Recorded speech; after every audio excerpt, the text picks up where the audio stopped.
এখানে বিভিন্ন ধরনের বীজ আছে, দেখি এগুলো কিসের কিসের বীজ। এটা হচ্ছে শিমের বীজ। যদি আবার শিমের সিজন চলে আসছে, এটা এখন কাটলে কেমন হবে জানি না। এটা হচ্ছে লাল শাকের বীজ।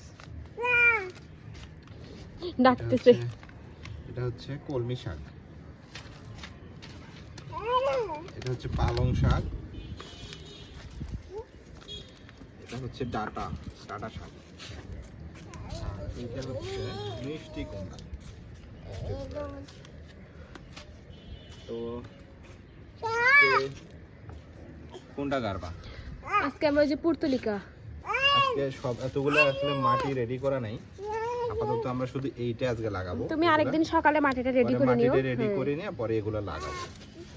এই দুটাতে পুর্তলিকা লাগাই। এই দুটাতে লাগাই আসলে অনেকগুলো হবে। তো যখন এই দুটাতে হবে আমরা তারপরে আমরা অন্যটা ভেঙে লাগাবো। ভেঙে আলাদা আলাদা পটে করব।